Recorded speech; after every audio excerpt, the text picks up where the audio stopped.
Hey everyone. I thought I might talk a little bit about how I approach illustration in Blender. Note that this is not a tutorial per se. I don't plan on walking you through every possible step to make one specific illustration, but rather I'd like to highlight some general ideas and tools that you might find useful in using Blender for your own art. Nor is this necessarily a beginner's guide to Blender, although I hope to show the relatively straightforward path I typically follow from beginning to end for pieces such as these.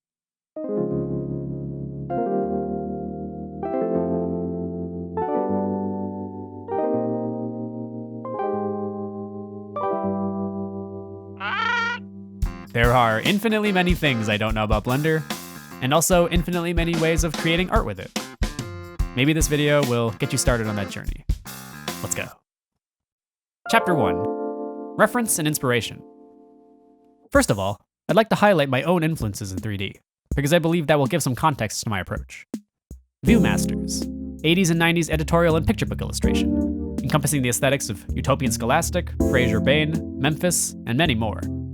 Video games, encompassing in-game models, ads, promotional art. These all factor into my current style. What these examples all share is a sense of wonder, strong compositions, shape language, color, and lighting, and a sense of texture and tactility. The principles of 2D mark making apply just as strongly with 3D, which I feel is often overlooked. But with 3D, you have additional elements of easily manipulated textures, lights, edges, and so I love to really lean into the 3D-ness of it all. I come from a 2D background, so I strongly believe in using Blender in ways that would be simply impossible, or at least very difficult, to emulate in a normal painting program such as Photoshop or Procreate. Chapter 2, Modeling. I recorded myself making this simple piece, my foolish cats being little tyrants to a poor downtrodden cricket, as an example of my process. I'm going to first introduce the tools that I use, then show them in practice. Usually, I take a variety of planes and cubes and sculpt them to my needs, so I in fact do not delete the default cube. It's very important to be comfortable navigating in 3D space quickly, so make sure you familiarize yourself with the proper orbit and zooming controls. I personally check Emulate 3-button mouse under Preferences Input, which for me on Mac means that holding Option is rotating, holding Option and Control is zooming, and holding Option and Shift is panning. But find what works best for you. From here, one can do a variety of things. Shift-A brings up the menu for adding objects, of which there are many, and hitting Tab enters or exits edit mode, from which you can do many things, such as make loop cuts with Command-R, or move various aspects of the mesh around, as we'll see shortly. 1, 2, and 3 toggle between vertices, edges, and faces.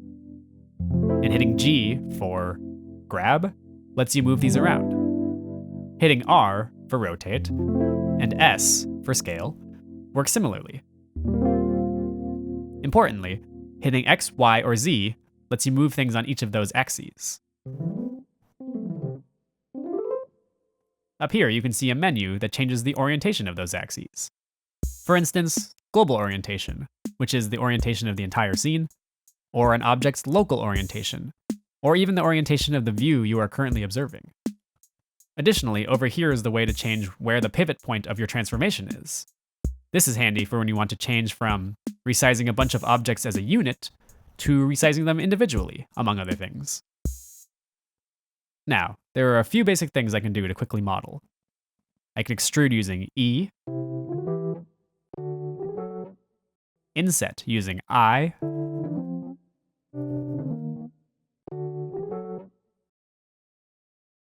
and bevel using B.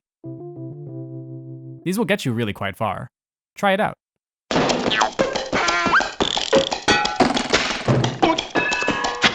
Right, that was a lot of information, but it's really important to be familiar with these tools. I can make some kind of a cat with just that and a few cubes, I suppose. But now is the time that I start to use modifiers to help me model, located under this wrench over here. If I use a subdivision modifier, it rounds out the edges of a mesh and makes it easier for me to get something organic looking. Oh, and simply right-click and check Shade Smooth to do exactly that. You can also select individual faces to make them smooth or flat depending on your needs. If I now extrude, you can see how the mesh is pleasingly rounded off. there are many other useful modifiers, such as mirror, array, and solidify. These can stack, all while keeping the original mesh, but if you want to apply a modifier, simply hit Command A while hovering over it. Hopping over to my progress video, you can see that this is exactly what I do to rough out the shapes of my illustration. I go through iterations of shapes, placements, camera locations, aspect ratios, all in search of a pleasing composition. I am of the opinion that if your scene looks appealing with absolutely no textures or lighting, it bodes well for the final picture. And the lighting and the texturing, that's the fun part. Chapter 3, Lighting and Texturing, the fun part. Oh yes, this is what I live for. Placing lights, adding bumpy fun textures, picking colors, and generally trying to make something look crunchy and grainy, kinda old school. You can use either the Eevee or Cycles render engines, located here. You'll get great results either way, but these days I tend to prefer Cycles, because of how it handles water and volumetric effects, as well as its noisy look when you don't let it render all the way. Eevee is much faster though. Don't forget to turn on ambient occlusion and screen space reflections for best results. Now, let's go up to the shading tab and check this sphere to get your rendered view. Mess around with things a bit. The roughness, the color, the metallic. Add some lights with Shift A, grab them, move them around. Oh, this part never gets old. Now, I don't really want to get into the nitty-gritty about nodes, which are these little guys right here.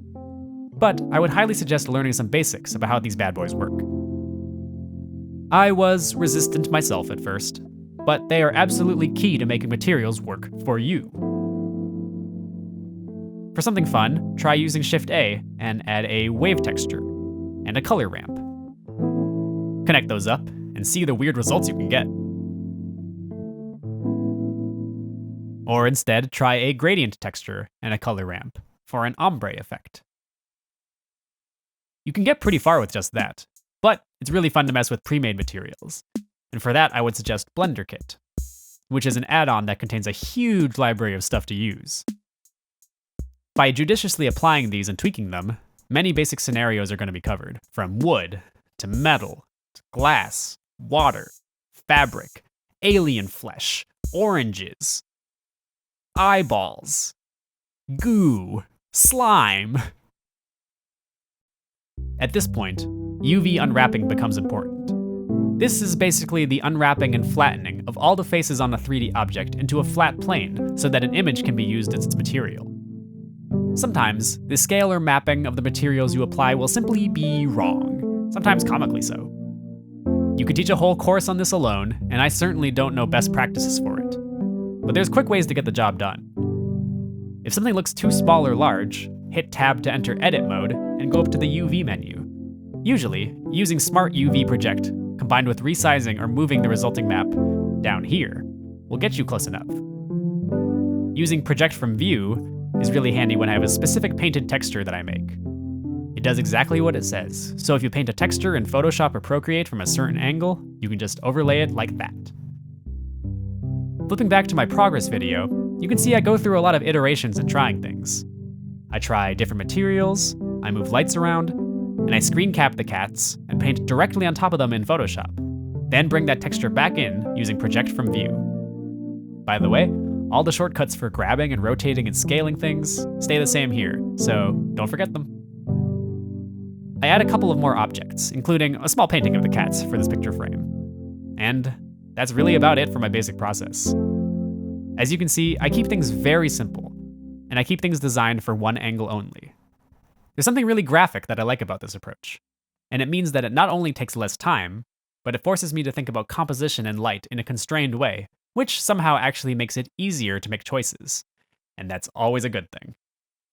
Total time for this, around an hour and 15 minutes, and a lot of that was occupied fixing random geometry mistakes I made in the beginning. Still not great at that part, folks. Chapter 4, Final Touches. After rendering, I often do touch-ups and enhancements of color in Photoshop. A trick that I learned from the great Kat Tsai, an incredible painter who I worked with on We Lost Our Human over at Netflix, is to use color lookup, which maps colors from your image onto a pre-designed different palette, often imitating color palettes of old film stocks. This adds a saturation and contrast that makes your renders look more photo-y to me. Try different combos. I add a cutesy border using the polygonal lasso tool and Bob's Your Uncle. For past art, I've often used other techniques to crustify a render. For something like a ViewMaster, you can duplicate your layer, turn off different color channels, and nudge them around to emulate chromatic aberration. For something like an old video game magazine illustration, you can duplicate your layer, use the color halftone filter, and find a good blending mode to emulate the printing process. It all depends on the type of feeling you're going for, which makes it all the more important to have a good library of references. Chapter 5. Closing Thoughts. There's approximately 10 quadrillion things you can click on in Blender, and that doesn't even include the additional gazillion add-ons that improve, enhance, and add crazy features. I didn't even touch on sculpting, which is a really fun part of 3D. Regardless, I hope I've shown you some interesting things, and I hope that your Blender journey is filled with joyous, satisfying moments of creating. It has both really changed how I approach art, and also been a wonderful vessel for utilizing the design principles I already know in 2D in a new way. It feels good to be able to channel the magical realism, the stylized but grounded world of a bygone era, the nostalgia for a time of wonder, using just a bunch of cubes and lights and colors. Happy blending. Bonus random tips!